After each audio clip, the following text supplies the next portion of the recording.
मेहर बाबा की जय। अवतार मेहर बाबा की जय। అవతార్ మెహర్ బాబా की జై। అందరికీ జై బాబా అండి. సో నాకు కొంచెం సమయ భావం వల్ల నేను ఈ ఏదైతే నేను ప్రిపేర్ చేసిన ఈ ప్రెజెంటేషన్ పిపిటి కొంత భాగమే ఉంది. నేను కంప్లీట్ గా నా సంతృప్తికి తగ్గట్టుగా నేను ప్రిపేర్ చేయలేకపోయాను. అయినా అంటే ఎంత భాగం ప్రిపేర్ చేశానో అది ఓన్లీ డిస్ప్లే చేస్తాను.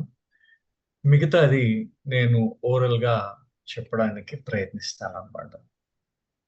సో ఇది బాబా యొక్క మనం ఇవాళ మాట్లాడుకుంటుంది బాబా మే 24, 1952లో జరిగిన మెహర్ బాబాకి జరిగిన కారు ప్రమాదం.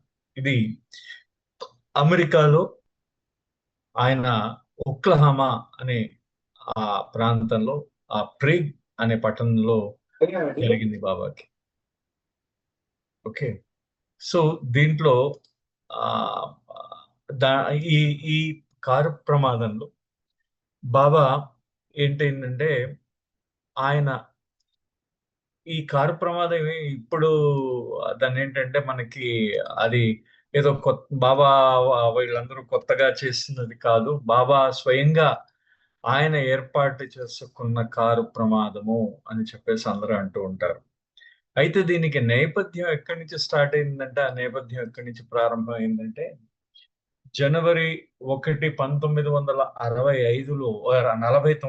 49లో 1901 జనవరి 1, 1949లో బాబా ఒక సర్క్యులర్ ఇచ్చారు. ఆ సర్క్యులర్ లో బాబా ఈ విధంగా చెప్పడం జరిగిందనమాట. దాంట్లో 1941 ఈ సంవత్సరం మనకి బాగా పరీక్షలు ఉంటాయి, బాగా సమస్యలు ఉంటాయి. ముఖ్యంగా నాకు వ్యక్తిగతంగా చాలా గొప్ప పర్సనల్ డిజాస్టర్ అని రాస్తారు. మీరు అక్కడ చదవచ్చు. ది గ్రేట్ పర్సనల్ డిజాస్టర్ అని రాస్తారు బాబా. అంటే అంటే నా డిజాస్టర్ అంటే ఆ ఆపద అన్నమాట. అంటే వ్యక్తిగతమైన ఆపద సంభవిస్తుంది నాకు అనే మాటను బాబా వాడారు ఇక్కడ. ముఖ్యంగా ఆయన యొక్క శిష్యులు, ఆయన యొక్క భక్తులు అందరూ కూడా బాబా ఆయన ఆ పర్టిక్యులర్ పంపించిన సర్క్యులర్ లో చెప్పారు. మీరు అందరూ కూడా ఆ భగవంతుడు భగవంతుడిలో లీనమైపోయారు మాయలో కన్నా. సో వాళ్ళని లీనం అవ్వండి అని చెప్పేసి చెప్తున్నారు. అంటే మీరు ఆల్ ద డిసైపుల్స్ అంటే మీరు నా శిష్యులు, నా నా యొక్క భక్తులు అందరూ కూడా మాయలో కన్నా భగవంతుడి యందు లీనం అవ్వండి. భగవంతుడిలో లీనం అవ్వండి. కొంచెం స్వార్థరహితంగా ఉంటూ త్యాగ నిరతితో ఉండండి అని బాబా చెప్తున్నారన్నమాట.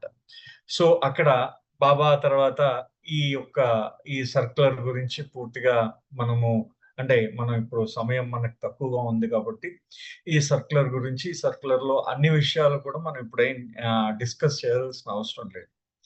అయితే ఇక్కడ బాబా తర్వాతి కాలంలో ఆయన ఏం చేశారంటే తర్వాతి కాలంలో తర్వాతి కాలంలో బాబా ఏం చేశారంటే ఇక్కడ మీరు చూడొచ్చు ఆ స్క్రీన్ మీద స్వయంగా బాబా యాక్సిడెంట్ అయిన తర్వాత బాబా చెప్పిన మాట అన్నమాట.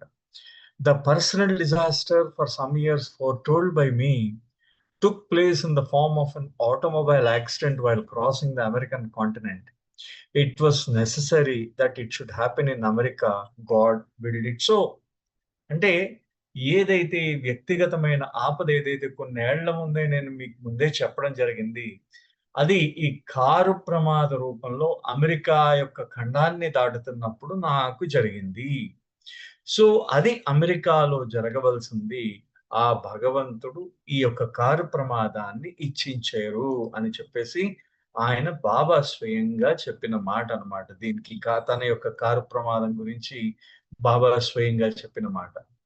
సో దీంట్లో మనకి ఇక్కడ అంటే ఈ బాబా వాళ్ళు దీంట్లోకి మనకి ఇది ఎలా వస్తుందంటే దీనికి 1952లో బాబా తన యొక్క ఆ వాళ్ళందరూ కూడా ఆ పశ్చిమ దేశాల్లో ఉన్నందరూ కూడా ఆ వాళ్ళందరూ కూడా బాబాను ఆహ్వానిస్తున్నారు. ముఖ్యంగా మిట్టల్ బీచ్ అది ఏర్పడిన తర్వాత ఆ మిట్టల్ బీచ్ లో ఆయన రావాలని వాళ్ళందరూ ఆహ్వానించారు.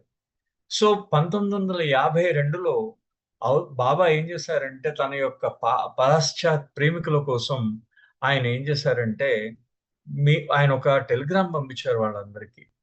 అయ్యా అమ్మ బాబు మీరందరూ కూడా నా ప్రియతమ ప్రేమికులందరూ కూడా సంతోషంగా ఉండవచ్చు.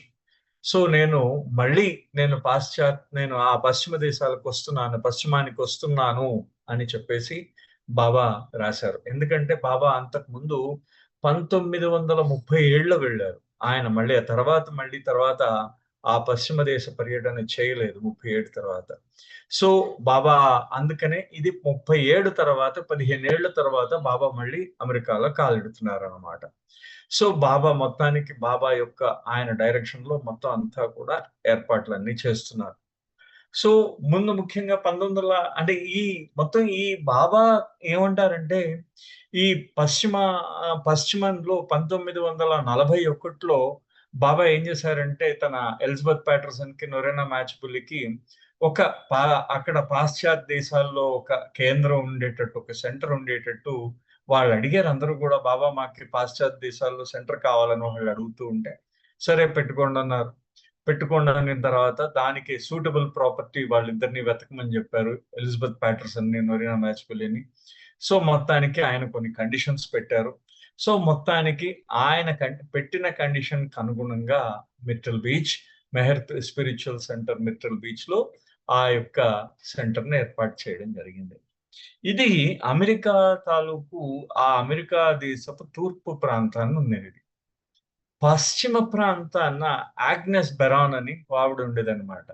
ఆవిడ కూడా ఇంకో సెంటర్ లాస్ ఏంజలస్ దగ్గర నేను ఒక సెంటర్ ఏర్పాటు చేస్తాను అని చెప్పేసి ఆవిడ కూడా చెప్పడం వల్ల బాబా ఏం చేశారంటే సరే అని ఆవిడకు కూడా ఆగ్నెస్ బెరాన్ కూడా మెహర్ మౌంట్ అనే ప్రాంతంలో ఆవిడ ఆ మెహర్ మౌంట్ దగ్గర సెంటర్ ఏర్పాటు చేయడానికి బాబా పర్మిషన్ ఇచ్చారు. అది ఒజాయ్ పర్వతం అని అంటారు దాన్ని. ఆ తర్వాత అదే మెహర్ మౌంట్ గా ప్రసిద్ధి చెందిందనమాట తర్వాతి కాలంలో. సో మొత్తానికి బాబా ఆహ్, ఆహ్, ఈ పాశ్చాత్ పర్యటనలో నేను ఇక్కడ మిట్టల్ బీచ్ కి వస్తాను, అక్కడ మెహర్ మౌంట్ కి వస్తాను అని చెప్పేసి బాబా చెప్పడం జరిగింది. తర్వాత బాబా ఏం చేశారంటే అంటే ఇది బాబా మనకి దాని తాలూకా నేపథ్యం అన్నమాట. సో ఈ ప్రేగ్ యాక్సిడెంట్ లో మొత్తం ముఖ్యంగా బాబా యొక్క నవజీవన కార్యక్రమాన్ని కానీ మనం తీసుకున్నట్టయితే అంటే బాబా యొక్క నవజీవన కార్యక్రమం తర్వాత ఎందుకంటే 49 నుంచి 51 తరక ఆయన నవజీవనం మనోనాశ కార్యక్రమాలు అయిన తర్వాత బాబా ఏం చేశారంటే స్వేచ్ఛాయుత జీవితం అంటే క్లిష్టరహిత స్వేచ్ఛాయుత జీవితం, సంపూర్ణమైన స్వేచ్ఛాయుత జీవితం. అంటే బాగా ఫ్రీ లైఫ్ అన్నారన్నమాట. అంటే అంటే కొంచెం అంటే ఫియరీ అంటే దానికి యాక్చువల్‌గా అగ్నిమయమైన అని అర్థం. తీక్షణమైన అని అర్థం అన్నమాట. ఆ తీక్షణమైన స్వేచ్ఛాయుత జీవితం అని చెప్పేసి బాబా తానే స్వయంగా చెప్పడం జరిగింది. ఈ తన తర్వాత ఆ మనోనాశ కార్యక్రమం జరిగిన తర్వాత. సో మొత్తానికి బాబా ఏం చేశారంటే నేను కాంప్లికేటెడ్ ఫ్రీ లైఫ్ మార్చ్ 21 నుంచి ఫుల్ ఫ్రీ లైఫ్ జూలై 10 నుంచి ఫ్రీ లైఫ్ నవంబర్ 15 నుంచి నేను ఉంటాను అంటే నేను దాంట్లో ఉంటాను అని చెప్పేసి అన్నారు. సో ఇక్కడ బాబా వాటి గురించి బాబా వివరిస్తూ కూడా ఏం చెప్పారంటే ఈ నా సం సం క్లిష్టరహితమైన స్వేచ్ఛాయుత జీవితంలో ఏవైతే బైండింగ్స్ ఉంటాయో అవి ఆ బైండింగ్స్ అంటే బంధనాలు. అవి నా స్వేచ్ఛని అవి అతిక్రమిస్తాయన్నమాట. అదే విధంగా సంపూర్ణమైన స్వేచ్ఛాయుత జీవితంలో స్వేచ్ఛ నా బంధనాల్ని అతిక్రమిస్తుందన్నమాట. సో నా యొక్క తీక్షణమైన స్వేచ్ఛాయుతమైన జీవితంలో ఆ స్వేచ్ఛ మరియు బంధనాలు రెండూ కూడా ఆ దివ్య జీవనంలో కలిసిపోతాయి. అంటే ఇక్కడ మనం అబ్జర్వ్ చేయొచ్చు చాలా క్లియర్‌గా both freedom and binding will buy the grace of God B merged in to the divine life అన్నారు బాబా. సో ఇది బాబా చెప్పిన, అంటే నేను మొత్తం అంతా ఎక్స్ప్లెయిన్ చేయలేదు, నేను జస్ట్ వాటి తాలూకు ఓన్లీ బాబా చెప్పిన విషయాన్ని మాత్రమే ఇక్కడ చెప్పడం జరిగింది. సో ఇక్కడ ఇరుచ్ గారు దాని విషయం గురించి అంటూ, ఈ ప్రేగ్ లో జరిగిన ఈ యాక్సిడెంట్ ఏదైతే ఉందో అది బాబా యొక్క క్లిష్టరహితమైన స్వేచ్ఛాయుత జీవితంలో ఎప్పుడైతే, అంటే ఆ బంధనాలు, ఆ స్వేచ్ఛని బంధనాలు అతిక్రమిస్తాయట. స్వేచ్ఛని బంధనాలు అతిక్రమిస్తాయి. ఆ ఆ సమయంలో జరిగిందంటారు ఆయన. ఈ అవతారుడి యొక్క, ఆయన యొక్క కష్టం ఏదైతే ఉందో, తన యొక్క కారు ప్రమాదం అనే కష్టం ఏదైతే ఉందో, ఆ కష్టము ముఖ్యంగా ఆ ప్రేగ్ లో జరిగిన కారు ప్రమాదం ఆ యొక్క మాయాన్వితమైన బంధనాల యొక్క ప్రతిరూపమే అది. ఎందుకంటే ఇది స్వేచ్ఛాయుత క్లిష్టతరమైన స్వేచ్ఛాయుత జీవితంలో జరిగింది ఇది.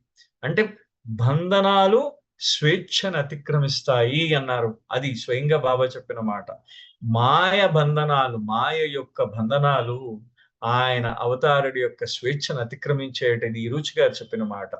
సో మనం ఇంకా ఆయనని ప్రేమించి మోర్ అండ్ మోర్, ఇక్కడ ఈ రుచి గారు ఒక మాట వాడారు, may we love him more and more until no more. అంటే మనం ఆయనను ప్రేమిస్తూ ప్రేమిస్తూ ఇంక లేదు అనేదాకా, మనం ఆయనలో కలిసిపోయేదాకా మనం ప్రేమిద్దాం ఇంకా అంటున్నారు. కారణం ఏంటి?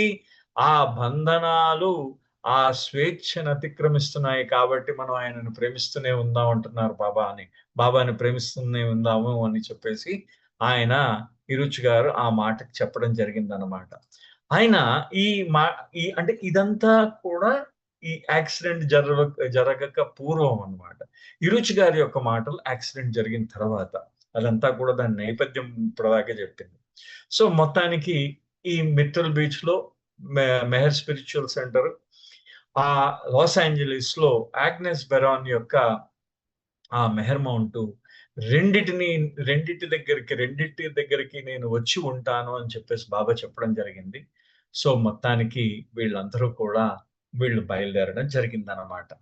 ఆ బయలుదేరడం జరిగినప్పుడు వాళ్ళు ఏం చేశారంటే, బాబా 20వ తారీఖు ఏప్రిల్ 20వ తారీఖు 1952లో బాబా ఏం చేశారంటే, 6 స్త్రీ మండలి, అంటే మెహరా ఇరానీ, మణి ఇరానీ, గోహరు, ఆ తర్వాత కిట్టి డేవి, రానోగేలి, వీళ్ళందరూ న్యూయార్క్ ఎయిర్పోర్ట్ లో దిగారు. వాళ్ళు అక్కడ ఎలిజబెత్ ప్యాటర్సన్ వాళ్ళని రిసీవ్ చేసుకుని అక్కడి నుంచి సౌత్ కెరోలినా తీసుకెళ్ళింది అనమాట ఆవిడ. అదే విధంగా బాబా యొక్క పురుష మండలి వాళ్ళు వేరేగా వచ్చారు. వీళ్ళందరూ కూడా పురుష మండలి, ఆదిక ఇరానీ, డాక్టర్ విలియం డాంకిన్స్, ఆ తర్వాత గుస్తాజీ, మెహర్జీ కకారియా, నెక్స్ట్ నీలు, ఆ తర్వాత సరోష్, వీళ్ళందరూ కూడా తర్వాత మళ్ళీ వచ్చారనమాట. వాళ్ళు వేరుగా వచ్చారు వీళ్ళందరూ కూడా.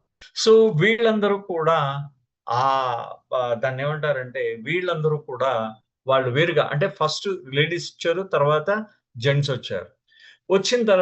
వచ్చినప్పుడు డార్విన్ షా వాళ్ళందరినీ గైడ్ చేశారు ఆయన, ఈ పురుష మండలి. మెహర్ బాబా ఆయన డార్విన్ షా ఈ విధంగా అంటున్నారు అనమాట. ఆయన ఏమంటారంటే, మెహర్ బాబా యొక్క ఏదైతే ఆయన యొక్క ఆగమనం అమెరికాలో ఏప్రిల్లో ఆయన యొక్క ఆగమనం ఏదైతే ఉందో, ఆయన పెద్దగా పబ్లిసిటీ ఇచ్చుకోలేదు బాబా ఎక్కడ కూడా. అంటే ఏ విధమైన ఆడంబరాలు కానీ, ఏ విధమైన హంగు ఆర్భాటాలు లేకుండా వచ్చారు బాబా. చాలా సైలెంట్ గా వచ్చారనమాట. అంటే బహిరంగ బాహాటంగా ప్రచారం లేకుండా చాలా సింపుల్ గా, చాలా చాలా మామూలుగా వచ్చారనమాట బాబా. దీంట్లోకి అక్కడికి రావడం, ఎక్కడికంటే మన న్యూయార్క్ రావడం, అంటే అమెరికా రావడం. సో ఆ బాబా ఆ విధంగానే కావాలనుకున్నట్ట అందరికి. ఇంతకు ముందు 1932-33లో అప్పుడు వచ్చినప్పుడు ఏం చేశారు, మొత్తం హాలీవుడ్ అంతా పిలిచేశారు. మొత్తం అక్కడ ఒక పెద్ద ఉత్సవంలా జరిగింది. న్యూస్ పేపర్లు అన్ని కూడా బాబా గురించి చెప్పడం ప్రారంభించాయి. కానీ ఈ సమయంలో బాబా రావడం చాలా సైలెంట్ గా వచ్చారు. వచ్చిన తర్వాత ఆయన చాలా అంటే బాబా ఆయన ఏ కార్యక్రమం అయితే చేద్దాం అనుకున్నారో, ఆ కార్యక్రమం మీదే దృష్టి పెట్టారేమో అనిపించిందంటారు. అంటే చూడండి, అంటే బాబా కార్యక్రమం ఏంటంటే యాక్సిడెంట్. ఆ యాక్సిడెంట్ కోసమే వచ్చి ఆయన అందుకనే పెద్దగా పబ్లిసిటీ ప్రచారం అది చేయలేకుండా ఏ విధంగా అయితే బాబా కావాలనుకున్నారో ఆ విధంగానే ఆయన వచ్చారనమాట. సో ఇది కానీ ఈ బాబా యొక్క ఆగమనం ఏదైతే ఉందో చాలా ప్రాముఖ్యత కలిగింది. చారిత్రాత్మకమైన ప్రాముఖ్యత కలిగిందిట ఈ ఆగమనం. ఆ బాబాయ్ అమెరికా రావడం. సో ముఖ్యంగా ఆయన ఈ విధంగా లాస్ట్ సెంటెన్సెస్ ఒక్కసారి మనం చూస్తే, "it is hard to believe that the Christ and a group of his close disciples could and did quietly slip into America without public recognition and claim." అంటే క్రీస్తు మరియు ఆయన శిష్యులు వచ్చారంటాడు ఆయన. ఆయన యొక్క మెహర్ బాబాయ్ యొక్క ఆగమనాన్ని క్రీస్తు యొక్క ఆగమనంతో పోల్చాడన్నమాట ఆయన. పోల్చి ఆయన ఏ విధమైన గుర్తింపు లేకుండా వచ్చేత్త బాబా వాళ్ళు. ఏ విధమైన గుర్తింపు లేకుండా కొద్దిపాటి ఆ యొక్క చాలా దగ్గరి శిష్యులతో చాలా అసలు ఏ విధమైన ప్రచారపు హంగులు లేకుండా, ఏ విధమైన ఏ విధమైన ఆడంబరాలు లేకుండా బాబా చాలా ప్రశాంతంగా ఏ విధమైన గుర్తింపు లేకుండా బాబా ఏం చేశారట, మెల్లిగా ఏ ప్రకటనలు అనేవే లేకుండా బాబా అమెరికాలో ప్రవేశించారు అంటారన్నమాట. సో ఇది ఇది బాబా అమెరికా రాక. అమెరికా వచ్చిన తర్వాత బాబా ఏం చేశారంటే ఆగ్నెస్ బెరాన్ ని పిలిచారు. అక్కడ వెళ్ళారు మిర్టల్ బీచ్ లో. మొత్తానికి బాబా ఆ బాబా ఏమన్నారంటే ఆగ్నెస్ బెరాన్ ని పిలిచి, "అమ్మా, నేను నీ దగ్గర మా మెహర్ మౌంట్ లో 9 రోజులు ఉంటానని బాబా చెప్పడం జరిగింది. సో నువ్వు ఇంకా నువ్వు నువ్వు నా గురించి ఎక్కువ శ్రమ పడొద్దు" అని చెప్పేసి అన్నాను. "శ్రమ బాబా, నేను ఇన్ని సంవత్సరాల నుంచి మీరు వస్తారు అని చెప్పేసి వెయిట్ చేస్తున్నారు. నేను మీకోసం అన్ని సిద్ధం చేశానన్నమాట" ఆవిడ. అమ్మ అంటే బాబా అప్పుడు అంటారన్నమాట ఆగ్నెస్ బెరోన్‌తో. ఏమంటారంటే, "అమ్మ, నువ్వు నా కోసం ఏం శ్రమ పడక్కర్లేదు. అక్కడో చెట్టుంటే చెట్టు కింద పడుకుంటాను. లేకపోతే ఓ నేలుంటే నేల మీద పడుకుంటాను. నేను ఒక చిన్న గుడ్డేసుకొని పడుకుంటానన్నారు" బాబా. సో ఆ విధంగా బాబా చెప్పడం జరిగింది. అంటే బాబా అప్పుడు ఆవిడంటుందన్నమాట, "నేనేమో ఇక్కడ ఇలా తల బాధేసుకుంటున్నాను. బాబా ఏమో నేను ఇబ్బంది పడతాను, నేను మీకు ఇబ్బంది పెడుతున్నానేమో అనుకుంటున్నారు. బాబా నాకసలు ఏ విధమైన ఇబ్బంది లేదు. నేను అసలు ఏమీ లేదు. మీ మీ హాజరీయే నాకు ముఖ్యం అక్కడికి. ఇంకా మీరొస్తే నా సమస్యలన్నీ దూరం అయిపోతాయి" అందనమాట ఆవిడ. అని ఆవిడ చెప్పింది. చెప్పిన తర్వాత బాబా ఏం చేశారంటే ఆదికే ఇరానీని, డాంకిన్‌ని పిలిచారు. పిలిచి మీరిద్దరూ కూడా మీరు నీలు, గుస్తాజీ, మెహర్‌జీతో వెళ్ళి మీ ఐదుగురు వెళ్ళి ఆగ్నెస్ బెరాన్ ముందు అక్కడికి వెళ్ళిపోండి. కారేసుకొని వెళ్ళిపోండి అక్కడి దాకా. ఎక్కడికి మెహర్ మౌంట్‌కి వెళ్ళండి. కారేసుకొని వెళ్ళండి. వెళ్ళి మేమొస్తాం. మేము తర్వాతొస్తాం. మేము ఈ 10 రోజుల ప్రయాణం తర్వాత మేము అక్కడికొస్తాం. ఈ లోపల మీరక్కడ ఆగ్నెస్ బెరాన్‌కి సహాయం చేస్తూ ఆవిడకి కావాల్సిన ఏంటేంటి కావాలో ఆ ఏర్పాట్లు చూస్తూ ఉండండి అని అన్నారు బాబా. సో బాబా అప్పుడు ఆగ్నెస్ బెరాన్ అందనమాట, "బాబా, వీళ్ళు రావడం ఎందుకు? మేము ఆల్రెడీ నేనన్నీ సిద్ధం చేసి ఉంచాను" అన్నారనమాట. "లేదు లేదమ్మా, వాళ్ళని తీసుకెళ్ళన్నారు" బాబా. చూడండి. ఆయన ఆయన అంటే ఆయన ఏ విధంగా ఆయన రచించారో మనకు తెలియదు కానీ ఆ విధంగా జరిగిపోయిందనమాట దాన్ని. సో మొత్తానికి ఆ విధంగా జరిగింది. జరిగిన తర్వాత వాళ్ళందరూ కలిసి వెళ్ళిపోయారన్నమాట. వాళ్ళందరూ వెళ్ళిపోయారు. ఇది 17 తారీఖు మే తర్వాత ఏమైందంటే, అక్కడ మెహర్ స్పిరిచువల్ సెంటర్‌లో ఒక ఓపెన్ హౌస్ ప్రోగ్రామ్ అయిందనమాట. ఓపెన్ హౌస్ ప్రోగ్రామ్ అని అయిందనమాట అక్కడ. ఆ మెహర్ స్పిరిచువల్ సెంటర్‌లో. అయిన తర్వాత ఆ సెంటర్‌లో ఓపెన్ హౌస్ ప్రోగ్రామ్ అయిన తర్వాత, అక్కడ ఆవిడ ఏమైందంటే ఆ మర్నాడంతా కూడా విపరీతమైన వర్షం అండి. ఎంత వర్షం పడిందంటే చూడండి, మొత్తం అంతా బురద అయిపోయింది. ఆ మొత్తం ప్రాంతం అంతా కూడా బురదమైపోయింది. ఎప్పుడే అంటే ఒక ఓపెన్ డే ప్రోగ్రామ్ అని శనివారం మే 17 తారీఖు నాడు అక్కడ ఓపెన్ హౌస్ దర్శనం అని అక్కడ మిట్టల్ బీచ్‌లో బాబా దర్శనం ఏర్పాటు చేశారు. ఆ దర్శనం ఏర్పాటు చేసిన తర్వాత, ఆ దర్శనం అయిన తర్వాత వర్షంట పూర్తిగా. ఆ వర్షం అయిన తర్వాత చాలా గాలులు, వర్షం వచ్చాయి. బాబా తాలూకు మూడ్ కూడా బాగా చేంజ్ అయింది. చాలా మెరుస్తూ కనపడ్డాయి. చాలా వింతగా కనపడ్డాయి ఆయన యొక్క కళ్ళు. నేను ఆయన నేను ఎలిజబెత్ దగ్గర నించున్నాను.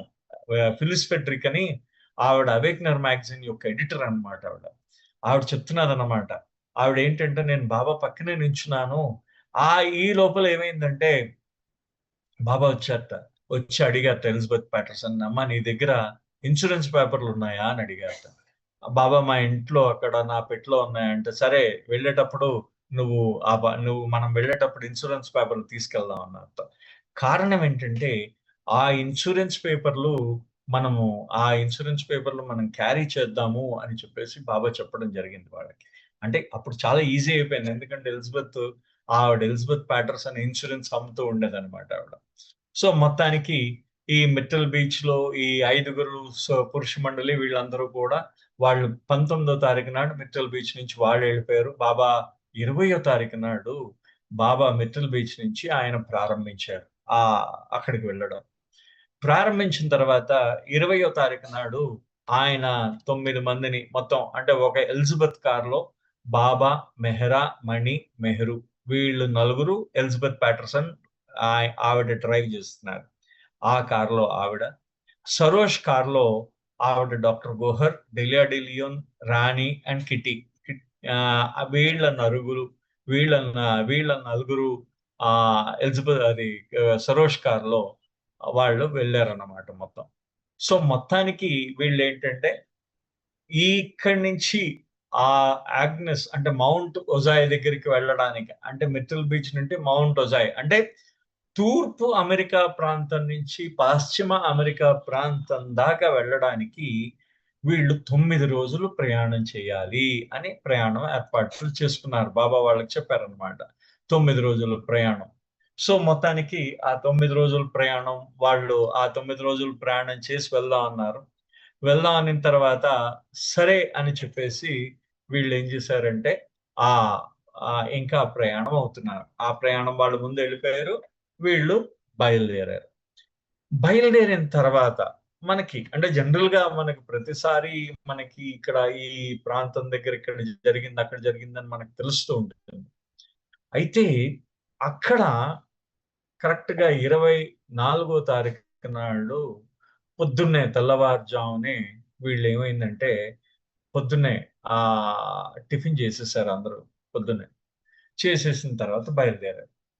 ఆ తెల్లవారుజామున బయలుదేరేటప్పుడు ఏం చేశారంటే వీళ్ళందరూ అక్కడ ఒక్క నిమిషం ఆగండి. ఆ తెల్లవారుజామున బయలుదేరేటప్పుడు వీళ్ళందరూ ఏం చేశారంటే వాళ్ళు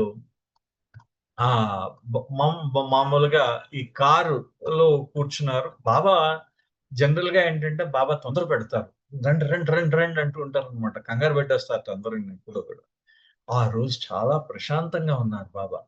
అసలు ఏ విధమైన హడావిడి లేదనమాట. బాబా ప్రశాంతంగా ఉండి, సరే రండి అని చెప్పేసి వెళ్దాం. అంటే ఒక నిశ్చయానికొచ్చిన వాళ్ళలాగా. అంటే యుద్ధానికి వెళుతూ నిశ్చయంగా యుద్ధం చేస్తారు చూసారా?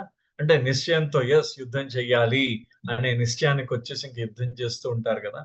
ఆ యుద్ధం చేస్తున్న ఆ నిశ్చయానికొచ్చినట్టు ఆయన ప్రారంభించారనమాట. బాబా కూడా వెళ్ళి ఆహ్, దాన్ని ఆ కార్‌లో కూర్చున్నారు బాబా వెళ్ళి. కూర్చున్న తర్వాత అక్కడి నుంచి డ్రైవ్ చేస్తున్నారు. బాబా సరోజ్‌కి చెప్పారు. సరోజ్ నా పక్కనే ఉండాలన్నారు. బాబా మరి మేము దాహం వేస్తుంది ఎక్కడన్నా ఆగుతాం అంటే, ఎక్కువ సేపు ఊరికనే అక్కడ తాగుతూ కూర్చోకండి. అన్ని తాగుతూ కూర్చోకండి. వెంటనే తాగేసిన వెంటనే దాహం తీర్చుకున్న వెంటనే బయలుదేరిపోండి అని చెప్పేసి బాబా చెప్పడం జరిగిందనమాట. సో, ఈ విధంగా బాబా చెప్పడం జరిగేసరికి సరే అయిపోయింది. అయిపోయిన తర్వాత మొత్తానికి ఆ కారెక్కారు.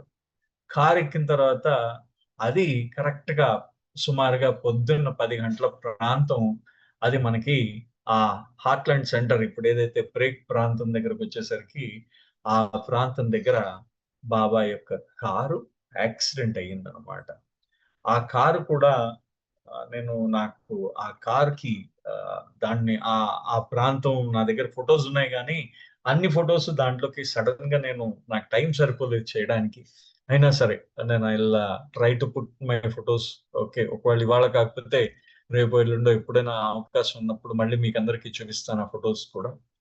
అయితే ఏమవుతున్నదంటే మనకి హైవే లాంటిది, ఆ హైవే లాగా ఉంటుందన్నమాట.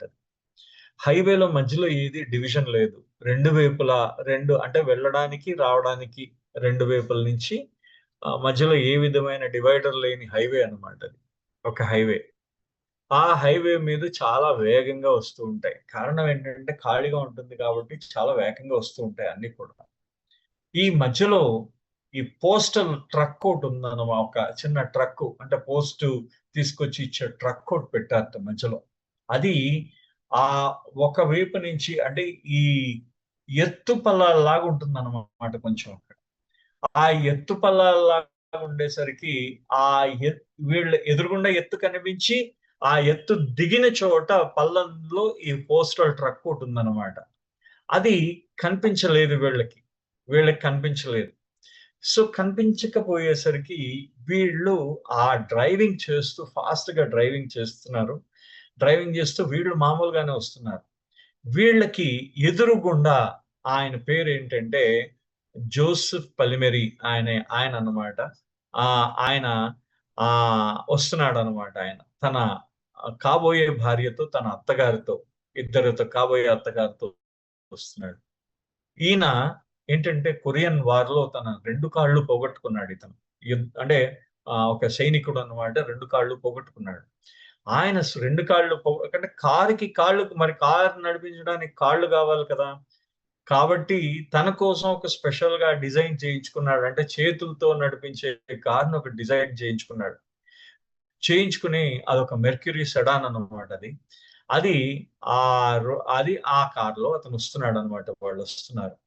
సో, మొత్తానికి అతనికి దారిలో ఈ పోస్టల్ ట్రక్ వెనకాతల ఉన్న ఆ పోస్టల్ ట్రక్ కనపడంగానే అతను కుడివైపున అందరూ అక్కడ రైట్ సైడ్ డ్రైవింగ్ కుడివైపున వెళ్ళాలి గదా! అతనేం చేశాడంటే మెల్లిగా అతను తప్పు లేన్‌లోకొచ్చాడు. Left side వచ్చేసాడన్నమాట. జనరల్‌గా అమెరికాలో రైట్ సైడ్ నుంచే డ్రైవ్ చేస్తూ ఉంటారు. ఆ రైట్ సైడ్ డ్రైవింగ్ చేస్తున్నప్పుడు ఆ ట్రక్ అడ్డం వచ్చిందని లెఫ్ట్ సైడ్ లేన్‌కొచ్చాడు.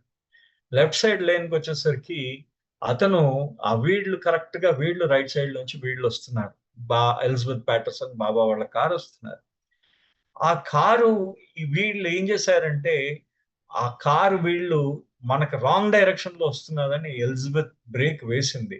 కానీ, ఈ యాంథోనీ జోసెఫ్ పల్మియరి అనే ఈ యాంథోనీ జోసెఫ్ యొక్క కారు అది కంట్రోల్‌లోకి రాలేదు.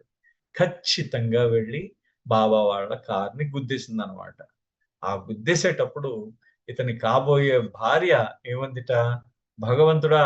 మమ్మల్ని చావనివ్వకందనమాట." కానీ ఆవిడకి తెలియని విషయం ఏంటంటే, భగవంతుడు మానవ రూపంలో ఆ ఎదురుగుండా కారులో ఉండి, ఆయన, ఆయన కారు వైపు చూపిస్తున్నాడట బాబా. అవతల వైపు వేలు చూపిస్తున్నారట. ఆ కారు వైపు వేలు చూపిస్తున్నారట. ఆ! ఆయన ఇది స్వయంగా ఆయన చెప్పిన మాటిది. సో, ఈ యాంథోనీ ఏం చేశాడంటే, ఆయన బ్రేకులు వేశాడు. కానీ అది మెల్లిగా రోడ్డుక మొత్తం అంతా స్కిడ్ అయింది రోడ్డు మీద. సో, మొత్తానికి ఈయన కారు వెళ్ళి ఆయన దానికి తగిలింది. సో, వీళ్ళ ముగ్గురు కూడా ఈ యాంథోనీ కారులో ఈ కొరియన్ యుద్ధం ఆయన కొరియన్ యుద్ధంలో పాల్గొన్న సైనికుడి యొక్క కారులో ఉన్న ముగ్గురిలో ఎవరికీ కూడా గాయాలు అవ్వలేదు. అది జరిగిందనమాట. అయితే ఇక్కడ జరిగిన పాయింట్ ఏంటంటే ఎవరికీ కూడా గాయాలవ్వలేదక్కడ. కానీ ఎవరికి గాయాలయ్యాయంటే ఏ కారైతే కరెక్ట్‌గా వస్తుందో, ఏ కారైతే అన్నీ సక్రమంగా ఉన్నాయో ఆ కారుకయిందిక్కడ. వచ్చింది చూడండి. అది అంటే ఆ భగవంతుడు ఆయన ఇచ్చించిన యాక్సిడెంట్. ఎందుకంటే నా రక్తము కోరుతున్నది అమెరికా అన్నారు బాబా. సో, బాబా మొత్తానికి ఈ యాక్సిడెంట్ అయిపోయిందనమాట. అక్కడ బాబా యొక్క కార్‌కి యాక్సిడెంట్ అయింది.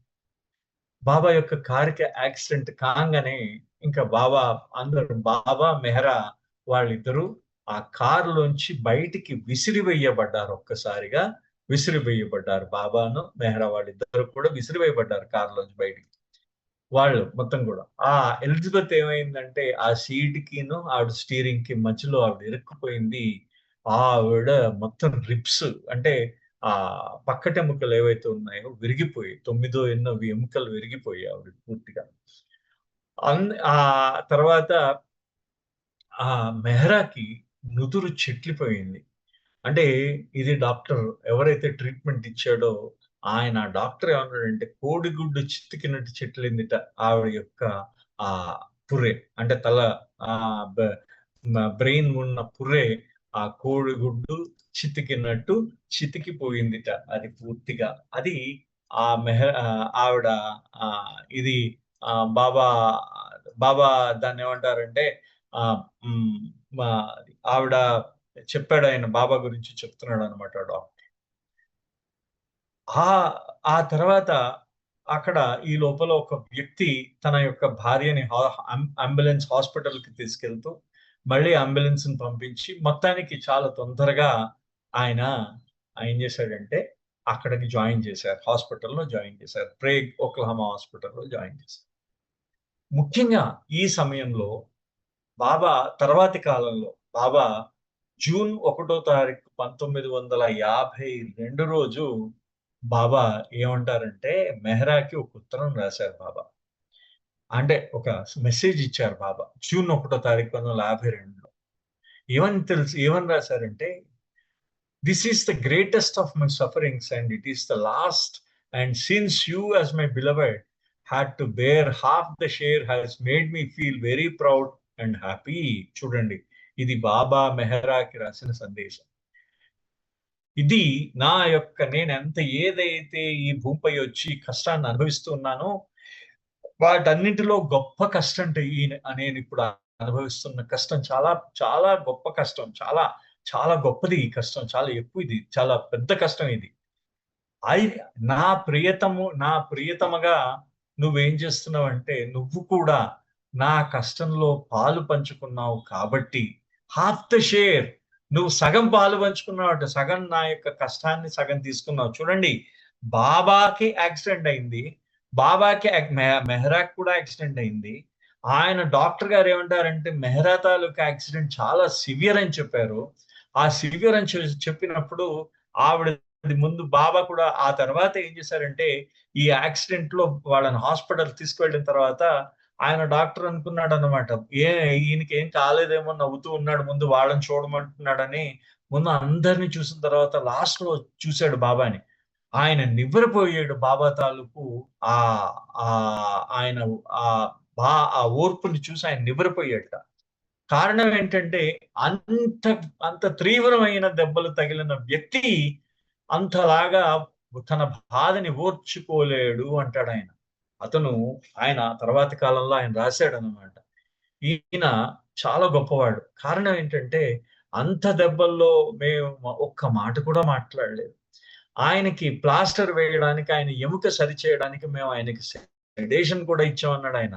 మేము సెడేషన్ అంటే మత్తు కూడా ఇచ్చినప్పుడు ఆయన ఏమైనా మాట్లాడతాడేమో అని మేము అనుకున్నాం. కానీ నోటి నుంచి ఒక్క పలుకు కూడా రాలేదు సుమా అన్నారు. ఆ డాక్టర్ గారు. నోటి నుంచి ఒక్క పలుకు కూడా రాలేదుట బాబాకి. ఒక్క పలుకు అంటే ఒక్క మాట కూడా రాలేదు. బాబా మాట కూడా రాలేదని చెప్పేసి ఆయన చెప్తున్నారన్నమాట. ఇదేంటి? ఎక్కడుంది? ఇదా? ఎలాగా బ్యాక్ దీన్ని ఇదా? ఓకే. ఓకే. సారీ. ఓకే. అంటే ఒక్క మాట కూడా రాలేదు అని అన్నారు. అంటే ఆయన ఆయన అంటే బాబా గురించి చెప్పారు. బాబా గురించి చెప్తున్నారు. తర్వాతి కాలంలో ఆయన ఇంటర్వ్యూ ఇప్పటికి ఉంది. మనకి ట్రస్ట్ దీంట్లో ఉంది. ఇంటర్వ్యూ ఉంది. మీరెప్పుడైనా వీలైతే ఒకసారి చూడండి. ఆయన ఏమంటాడంటే, మేమంతా నేను రోజు చూస్తూ ఉండేవాడిని. బాబా ఎడల వీళ్ళకున్న భక్తి ప్రపత్తులకి నేను ముగ్ధుడినైపోయానన్నాడు ఆయన.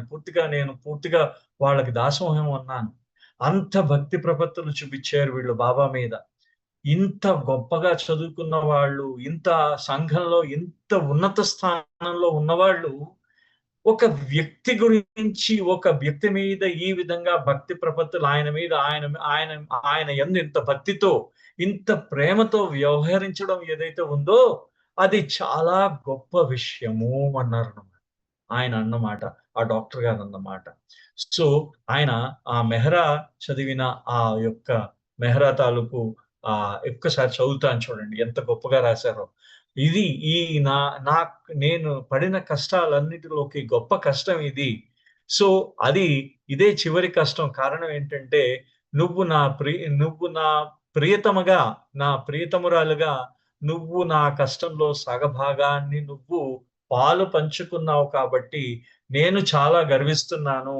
చాలా సంతోషంగా ఉన్నానని రాశారు. This separation from you makes me feel very restless and I keep on thinking of your sufferings. But in 3 or 4 days' time, we will meet and all will be well. Then we will recover soon. చూడండి అంటే ఇది June 1వ తారీఖు కంటే correct గా next week అనమాట. ఒక వారం పాటు, వారం తర్వాత బాబా రాశారు. అప్పటిదాకా చూడలేదు దీని అర్థం. అంటే ఇది ఏదైతే మన ఇద్దరం ఇలా వేరుపడ్డామో, ఈ వేరుపడ్డం మన ఇద్దరం ఇలా విడిపోవడం అంటే దూరం అవ్వడం, ఈ దూరం మన ఇద్దరి మధ్య ఈ దూరం నీకు నాకు చాలా అవిశ్రాంతంగా ఉంది. నువ్వు ఎంత కష్టపడుతున్నావో అని ఆలోచిస్తున్నాను. ఒక 3-4 రోజుల్లో మళ్ళీ మనం కలుద్దాం. మనం కలిసినప్పుడు మనం అప్పుడు మాట్లాడుకుందాం. మొత్తం అంతా అప్పుడు మాట్లాడుకుందాం. సో మనం తొందరగా కోలుకుందాము అని అంటూ ఇలా ఈ విధంగా చెప్తున్నారు బాబా మెహ్రాకి. You will all have your desires fulfilled and I will make you very happy. అంటే ఆయన కష్టంలో పాలు పంచుకుంది ఆవిడ. ఆ విశ్వాత్మకమైన కార్యక్రమంలో ఆవిడ సగభాగం, స్వయంగా బాబా చెప్పిన మాట, సగభాగం, హాఫ్ ద షేర్, సగభాగం ఆవిడ పాలు పంచుకుంది ఆవిడ. సో కాబట్టి నీ కోరికలన్నీ నెరవేరుతాయిలే, నువ్వు సంతోషంగానే ఉంటావు అన్నారు బాబా. అంటూ I will tell you everything after we meet. నేను మనం కలిసిన తర్వాత నేను ప్రతిదీ అంతా నీకు చెప్తాను. In the meantime during this 3-4 days you must let Gohar clean and treat your eyes. అక్కడ చెప్తున్నారు ఆవిడ కళ్ళు తెరవనివ్వట్లేదు, ఆ కళ్ళు నొప్పేస్తున్నాయి అన్నమాట. కళ్ళు వాచిపోయాయి ఆవిడకి నుదుటి మీద దెబ్బ తగడం వల్ల. ఆవిడ ఆయన ఏం చేశారంటే బాబా రాశారు, ఈ 3-4 రోజులు మరి ఉంది కదా, మళ్ళీ నిన్ను కలవడానికి నాకు ఇంకో 3-4 రోజులు పడుతుంది. ఈ 3-4 రోజుల్లో నువ్వేం చేస్తావంటే డాక్టర్ గొహర్ని నీ కళ్ళని శుభ్రపరిచే అవకాశం ఇవ్వు ఆవిడకి. we have yet very long to live and enjoy real happiness. Therefore you must not worry, think or feel nervous. అంటే ఆయన చెప్తున్నారు మనం ఇంకా చాలా జీవితం ఉంది, చాలా రోజులు జీవించాలి, మనము యథార్థమైన సంతోషాన్ని అనుభవించాలి. కాబట్టి నువ్వు చింతించాల్సిన అవసరం లేదు, ఆలోచించాల్సిన అవసరం లేదు, భయపడవలసిన అంటే నువ్వు బాగా నర్వస్ అయిపోవలసిన అంటే మనం చూసారా అంటే నువ్వు దాన్ని ఏమంటారంటే కరెక్ట్ గా బలహీనమైపోవాల్సిన అవసరం లేదు నీకు అని అంటున్నారు అన్నమాట. అయిపోవాల్సిన అవసరం లేదు నీకు. ఓకే, బలహీనమైపోవాల్సిన, నిరుత్సాహపడాల్సిన అవసరం లేదంటూ Baba is with you always and thinks of you every second of the day. Baba నీతోనే ఉన్నారు, నీ ప్రతి క్షణము గురించి కూడా, ప్రతి క్షణము నీ గురించి ఆలోచిస్తున్నారన్నారు. అంటూ యు మస్ట్ నాట్ వరీ, నువ్వు చింతించొద్దు, just be relaxed and rest, హాయిగా విశ్రాంతి తీసుకుంటూ హాయిగా ఉండు అని చెప్పేసి బాబా ఈ ఉత్తరం ఈ మెసేజ్ పంపించారు బాబా. చూడండి, గోహర్తో ఆ బాబా స్వయంగా ఈ మెసేజ్ రాయించి పంపించారు అన్నమాట. ఇది పంపించిన తర్వాత నెక్స్ట్ ఇక్కడ ఏమవుతున్నారంటే అక్కడ ఇంకొక బెడ్ మీద ఎలిజబెత్ తాలూకు పక్కటెముకలన్నీ నుజ్జు అయిపోయి ఆల్మోస్ట్ 9 చోట్ల ఫ్రాక్చర్ ఆవిడకి. అయితే బాబా ఆవిడకి ఏం చేశారు, ఇంకో మెసేజ్ పంపించారు. ఇప్పుడు మీకు మెహరాజ్ మెసేజ్ పూర్తిగా చదివాను. ఆ తర్వాత ఈ యొక్క ఎలిజబెత్ యొక్క మెసేజ్ అన్నమాట. చూడండి, ఇక్కడ ఆయన ఎలిజబెత్ కి ఏ విధమైన మెసేజ్ ఇచ్చారంటే, this disaster has been Baba's cross and you all took part in it.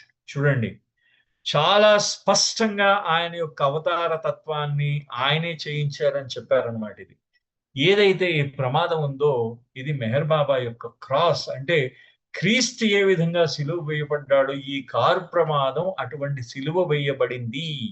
Baba cross అది మెహర్ బాబా యొక్క సిలువట, అది కారు ప్రమాదం. And you all took part in it. ఈ సిలువ వేయబడ్డే కార్యక్రమంలో మీరందరూ కూడా భాగం పంచుకున్నారు అంటున్నారు. And Baba is happy and proud. Baba చాలా సంతోషంగా ఉన్నారు, చాలా గర్వంగా ఉన్నారు. That Mehera too took as great a part as Baba did in it. అంటే మెహరా బాబా ఏ పాత్ర పోషించారో బాబా అంత పాత్ర మెహరా పోషించింది అని చెప్పేసి బాబా ఎలిజబెత్ ప్యాటర్సన్ కి ఈ సందేశం పంపించారు. అయితే ఈ సందేశంలో మనం ఒక్కసారి ఈ సందేశాలను కానీ చూసినట్టయితే అది బాబా ఆ ఈ తర్వాత అంటే ఎలా కనిపిస్తాయంటే ఇవి ఆయన అవతార కార్యక్రమంలో భాగంగా ఈ యొక్క మానవాళి అమెరికా యొక్క ఉద్ధరణ కోసం, అమెరికాలో ఉద్ధరణ కోసం అన్నమాట. కారణం ఏంటంటే గాంధీజీకి చెప్తారు. గాంధీజీ 1931లో గాంధీజీ అమెరికా నుంచి వచ్చిన తర్వాత బాబా గాంధీ బాంబేలో కలుస్తారు. ఎలా ఉందని అమెరికా అంటారు. అమెరికా భౌతికంగా చాలా ఉన్నతమైంది, కానీ ఆధ్యాత్మికంగా దానికి ఇంకా చాలా సహాయం అవసరం. నేను సహాయం చేస్తున్నాను అని చెప్పారనమాట బాబా గాంధీజీకి. అని అంటూ ఆ తర్వాత కాలంలో బాబా ఏం చేశారంటే మిట్టల్ బీచ్ వచ్చేసారు అక్కడి నుంచి. ఆ అక్కడి నుంచి డిశ్చార్జ్ అయిన తర్వాత ఒక అంబులెన్స్ లో వచ్చారు. వచ్చిన తర్వాత మొత్తం తన యొక్క మొత్తం అందరు ప్రేమికులకి బాబా ఒక మెసేజ్ పంపించారు ఆ రోజు. ఆ మెసేజ్ ఏంటయ్యా అంటే, the personal disaster for some years foretold by me, the personal disaster for some years has ఒక్క నిమిషం నేను మళ్ళీ మారుస్తాను. The personal disaster for some years foretold by me has at last happened while crossing the American continent. ఈ వ్యక్తిగతమైన ప్రమాదం నేను కొన్ని రోజుల నుంచి ముందుగా చెప్తున్న దానిలాగే నేను ఇది ఆ అమెరికా యొక్క ఖండాన్ని దాటుతున్నప్పుడు జరిగింది. causing me through facial injuries, a broken hip and a broken arm, much mental and physical suffering. అంటే బాబా అంటున్నారు అనమాట. అంటే నాకు ఒక దానికి నా నా అంటే నాకు ఏం జరిగిందంటే నాకు ఈ తుంటి ఎముక విరిగిపోయింది, చెయ్యి విరిగింది, ఆ తర్వాత చాలా భౌతికంగా చాలా కష్టం ఏర్పడింది నాకు అని చెప్పేసి బాబా చెప్తున్నారు అనమాట. సో కాబట్టి నేను ఇది అక్కడ బాబా ఏమంటారంటే ఇట్ వాస్ నెసెసరీ. అంటే ఇట్ వాస్ నెసెసరీ, ఇది అవసరం, అమెరికా గడ్డ మీద జరగాల్సిన అవసరం. It was necessary that it happen in America. ఇది అమెరికాలో జరగవలసిన అవసరం ఉంది. God wild it so. భగవంతుడు ఆ విధంగా ఇచ్చించారు అని చెప్పేసి అంటారనమాట. సో బాబా ఏదైతే ఆ యొక్క వేదన ఈ మొత్తం ప్రపంచం కోసం ఆయన ఈ ప్రపంచం కోసం ఆయన ఏదైతే ఈ యొక్క ప్రమాదం తనకు తానుగా ఆయన అంటే అందుకని ఎలిజబెత్ ప్యాటర్సన్ ఆయనే చెప్పారు, దిస్ ఇస్ బాబాస్ క్రాస్ అని. అంటే బాబా యొక్క సిలువట ఈ కారు ప్రమాదం. అటువంటి సిలువ ఎక్కి రక్తాన్ని చిందించి మన యొక్క బాధలని, మన యొక్క భారాన్ని, ఆయన ఆ భారాన్ని తన నెత్తి మీద వేసుకుని తన రక్తంతో ఆయన మనని శుద్ధి చేస్తూ ఉన్నాడు అన్నమాట. సో బాబా ఈ ప్రపంచం యొక్క వేదనంతా తన నెత్తి మీద వేసుకుని ఆయన మన ప్రతి హృదయంలో నివసించడానికి ఆయన ఈ ప్రమాదాన్ని ఏర్పాటు చేసుకున్నారు. అంటే తనకి తానే ఏర్పాటు చేసుకున్నారు. సో మనం ఇవాళ కొంత భాగమే నేను ఇవాళ మాట్లాడాను. పూర్తిగా ప్రమాదం గురించి అంటే ఈ కారు ప్రమాదం గురించి మాట్లాడలేదు. కాబట్టి మనకి ఉన్నది 30 minutes కాబట్టి మళ్ళీ ఇంకెప్పుడైనా అవకాశం ఉంటే అప్పుడు మనము ఇచ్చేద్దాం. అప్పుడు మళ్ళీ ఇంకోసారి చూద్దాం. అవతార్ మెహర్ బాబా కీ జై. అవతార్ మెహర్ బాబా కీ జై. అవతార్ మెహర్ బాబా కీ జై.